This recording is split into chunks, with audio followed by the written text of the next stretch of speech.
नमस्कार दोस्तों, मैं पवन कुमार, आपका हमारे यूट्यूब चैनल द गुरु में स्वागत है।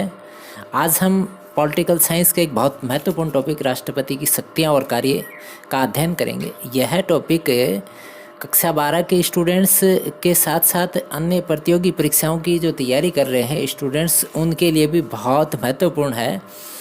इस टॉपिक को प्रारंभ करें उससे पहले मैं आपसे इस संदर्भ में कुछ सामान्य बातें बता दूं। इस टॉपिक से पहले हमने राष्ट्रपति की निर्वाचन की प्रोसेस का एक डेमो, उसके अलावा उसकी पूरी थ्योरी प्रक्रिया और उसके अलावा हमने उसके योग्यताएं और वेतनमान से संबंधित 3 वीडियो पहले भी हमने डाल दिए थे। आप उनका लिंक जो है डिस्क्रिप्शन बॉक्स में देख लें। और हमारा एक प्रयास और रहेगा, जब आगामी समय में ये सभी वीडियो कंप्लीट हो जाएंगे तो आप के रिकमेंड के हिसाब से मैं इनकी पीडीएफ जो है, नोट्स की पीडीएफ आपको उपलब्ध करा दूंगा। आप कमेंट बॉक्स में डाल देना कि अगर आपको उसकी पीडीएफ चाहिए तो आपको मैं पीडीएफ उपलब्ध करा दूंगा। चलिए प्रारंभ करते हैं। आज का जो टॉपिक है राष्ट्रपति की शक्तियाँ और कार्य।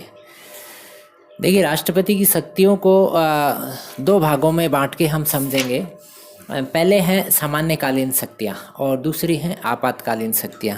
ध्यान देना, ये 2019 की बोर्ड परीक्षा, राजस्थान बोर्ड परीक्षा में ये बड़ा प्रश्न आया था। सामान्यकालीन शक्तियों को समझिए, तो इनको वापस हमने सब डिवाइड किया है। सबसे पहले हम देखते हैं कार्यपालिका शक्तियाँ, एग्जीक्यूटिव पावर्स कौन सी हैं। इसमें क्या क्या आएगा देखना। देखो, राष्ट्रपति क्या करता है, प्रधानमंत्री, मंत्रिपरिषद के अन्य सदस्य, भारत के महान्यायवादी, विदेशों में राजदूत, राज्यों में राज्यपाल आदि की नियुक्ति करता है। ये सारे काम किस में आएंगे, कार्यपालिका पावर्स में आ जाएंगे।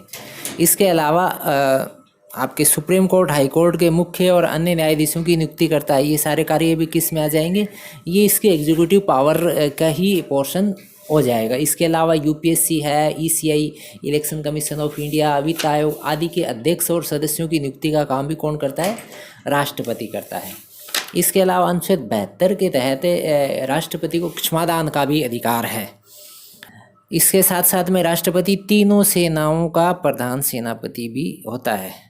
मंत्रिपरिषद की कार्यवाही के बारे में सूचना पाने का अधिकारी भी होता है राष्ट्रपति। यानी राष्ट्रपति जो भी कार्यवाही होती है मंत्रिपरिषद की, उसकी सूचना प्रधानमंत्री से ले सकता है। अच्छा, इसके बाद में दूसरा जो भाग देखेंगे का सामान्यकालीन शक्तियों का, वो है विधायी शक्तियाँ, लेजिस्लेटिव पावर्स। राष्ट्रपति संसद का अंग है, ये हमने पहले भी देख लिया। संसद के 3 अंग होते हैं, उनमें राष्ट्रपति एक भाग है। इस नाते वह संसद के सत्र बुलाना, उसका सत्रावसान करना, ये सारे काम राष्ट्रपति करता है, यानी ये इसकी पावर है। अनुच्छेद 85 के अनुसार लोकसभा को कार्यकाल से पूर्व भंग करने का भी अधिकार राष्ट्रपति को है। इसके अलावा राष्ट्रपति का अभिभाषण प्रतिवर्ष दोनों सदनों को संयुक्त रूप से संबोधित करता है। ये क्या कहलाता है, अभिभाषण।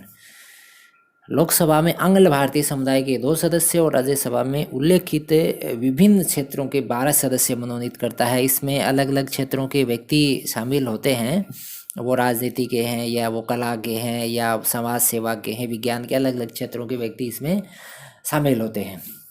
इसके अलावा विधेयक पर राष्ट्रपति के हस्ताक्षर होने से ही कानून बनता है। यानी ये हम पहले बता दिया था कि दोनों सदनों से पास होने के बाद में वो जाएगा राष्ट्रपति के पास, हस्ताक्षर होने के बाद में वो क्या होगा, कानून बनेगा। आगे देखते हैं, साधारण विधेयक पर पॉकेट मनी का पॉकेट वीटो का अधिकार राष्ट्रपति को है। ठीक है, ये वित्त विधेयक पर नहीं होता है पॉकेट वीटो। अगर साधारण विधेयक है तो उस पर राष्ट्रपति का पावर है, कौन सा, पॉकेट वीटो का। अनुच्छेद 123, 1, 2, 3 भी याद रख लेना आप। अनुच्छेद 123 के तहत संसद नहीं चल रही है तब अध्यादेश जारी करने का अधिकार है, और यह संसद चलने पर उसके सामने रखा जाएगा। 6 सप्ताह में इसको पारित होना जरूरी होगा, ये भी ध्यान रखना। अगर विधेयक कोई आपके अध्यादेश जारी कर दिया तो उस अध्यादेश को 6 सप्ताह के अंदर पारित करवाना जरूरी हो जाएगा, वरना वो क्या हो जाएगा, निरस्त हो जाएगा। उसके बाद में अगला जो भाग सामान्यकालीन शक्तियों का है वो देखेंगे हम, वित्तीय शक्तियाँ, फाइनेंशियल पावर्स। अनुच्छेद 117(1) में क्या कहा गया है? वित्त से संबंधित कोई भी विधेयक बिना राष्ट्रपति की पूर्वानुमति के संसद में नहीं रखा जा सकेगा। भारत की संचित निधि से व्यय हेतु स्वीकृति या पूर्वानुमति भी राष्ट्रपति देगा। वित्त आयोग के अध्यक्ष और सदस्य, नियंत्रक, महालेखा परीक्षक आदि की नियुक्ति भी कौन करता है? राष्ट्रपति। ये सभी किस में आ जाएंगे? आपके वित्तीय पावर्स में आ जाएगा। इसके अलावा प्राप्त आय को, जो आय प्राप्त होगी विभिन्न तरह के करों से, उस आय को केंद्र और राज्यों में बंटवारे का पावर भी किसके पास है? राष्ट्रपति के पास है। आगे देखते हैं हम न्यायिक शक्तियाँ, जुडिशियल पावर्स। अनुच्छेद 72 में हमने पहले भी बताया था, किसी सजायाफ्ता को क्षमादान देने का अधिकार किसके पास है? राष्ट्रपति के। इसमें क्या होगा? क्षमा भी कर सकता है, दंड कम करना, दंड को बदलना, ये सारे काम इसमें आ जाएंगे। उसके बाद में दूसरी तरह की जो शक्तियाँ आती हैं वो कौन सी? आपातकालीन शक्तियाँ, इमरजेंसी पावर्स। ये बहुत महत्वपूर्ण हैं, ध्यान देना इनको। अनुच्छेद 18 में क्या भाग 18 में अनुच्छेद 352 से 360 तक इनका उल्लेख किया गया है। 3 प्रकार के आपातकालीन जो पावर्स हैं उनका उल्लेख है। सबसे पहली है राष्ट्रीय आपातकाल, नेशनल इमरजेंसी, अनुच्छेद 352 के तहत। ये गंभीर आपात के समय लगाई जाती है। कैसे, कौन कौन सी स्थितियां हो सकती हैं? जैसे युद्ध है, बाहरी आक्रमण या आंतरिक अशांति के कारण भारत या उसके राज्य क्षेत्र के किसी भाग में सुरक्षा संकट की स्थिति आ जाती है, तो उस स्थिति में ये अनुच्छेद 352 यानी नेशनल इमरजेंसी लगा दी जाती है। अब तक 3 बार हुआ ऐसा, ध्यान देना। 1962 में कौन सी स्थिति थी? भारत पर चीन का अटैक हुआ था। 1971 में भारत पर पाक का अटैक हुआ था। 1975, ये बड़ा विवादित होता है इमरजेंसी, जिसको बार बार याद किया जाता है, वो यही इमरजेंसी 1975 की आंतरिक अशांति के कारण। ये जो बिंदु आया आंतरिक अशांति के कारण 1975 में लगी आपातकाल को बाद में जो सरकारों ने रिवाइव किया, और उसके बाद में एक बड़ा संशोधन आया था, 44वां संविधान संशोधन 1978 में। इसमें बहुत सारी चीज़ों को बदला गया था। उसमें एक इससे संबंधित कलू जो है वो चेंज किया गया था। इसमें क्या हुआ था? इसके द्वारा संशोधन करके आंतरिक अशांति के स्थान पर सशस्त्र विद्रोह शब्द रख दिया गया था। यानी आज के समय में आंतरिक अशांति शब्द जो है वो नहीं है, उसके स्थान पर क्या है? सशस्त्र विद्रोह शब्द जो है वो डाल दिया गया है। अब हम देखते हैं अगला जो इमरजेंसी पॉइंट है वो कौन सा है? राज्यों में संवैधानिक तंत्र की विफलता। ये अनुच्छेद 356 बार बार चर्चाओं में रहता है, बहुत बार लगता है। ये कब होगा? ये यदि राष्ट्रपति को राज्य के राज्यपाल अथवा किसी माध्यम से ज्ञात हो जाए कि ऐसी स्थिति है जिसमें उस राज्य का शासन संविधान के अनुरूप नहीं चल रहा है, तो राष्ट्रपति मंत्रिपरिषद को बर्खास्त करके उस राज्य में राष्ट्रपति शासन लगा देता है। तो ये स्थिति जो है आप समझ चुके हैं। यानी राज्यपाल रिकमेंड कर दे केंद्र सरकार को कि यहाँ पर क्या हो रहा है कि संविधान के अनुरूप शासन नहीं चल रहा है, तो उस स्थिति में राष्ट्रपति शासन लगाने की सिफारिश हो सकती है। राष्ट्रपति को खुद को इस तरह का किसी माध्यम, देखो इसमें डाल दिया माध्यम के द्वारा, तो किसी माध्यम से भी आभास होता है कि यहाँ की स्थिति जो है संविधान के प्रतिकूल है, तो वो राष्ट्रपति क्या कर सकता है? वहाँ पर सरकार को बर्खास्त करके और राष्ट्रपति शासन लगाने की अनुशंसा कर सकता है। आगे देखिए, इसे 2 माह के अंदर संसद में रखा जाएगा, जहाँ दोनों सदनों द्वारा इसका अनुमोदन करवाना होगा। किसी राज्य में राष्ट्रपति शासन 1 वर्ष से अधिक अवधि के लिए तभी जारी रह सकता है जब वहाँ पर अनुच्छेद 352 लगा हुआ है और ईसीआई यानी इलेक्शन कमीशन ऑफ इंडिया चुनाव हेतु मना कर दे। यानी जहाँ 356 लगा है उसके बाद में वहाँ इलेक्शन होंगे। अगर ईसीआई ने मना कर दिया इलेक्शन नहीं हो सकते हैं, तो आपातकाल को आगे जारी रखा जा सकता है। या वहाँ पर अगर 352 यानी नेशनल इमरजेंसी की स्थिति है तो भी 1 वर्ष से अधिक रखा जा सकता है, वरना 1 वर्ष अधिक से नहीं रख सकते इसको। लेकिन कुछ एक स्थितियों में बढ़ा के बार बार इसको कहाँ तक ले जा सकते ये देखना आप।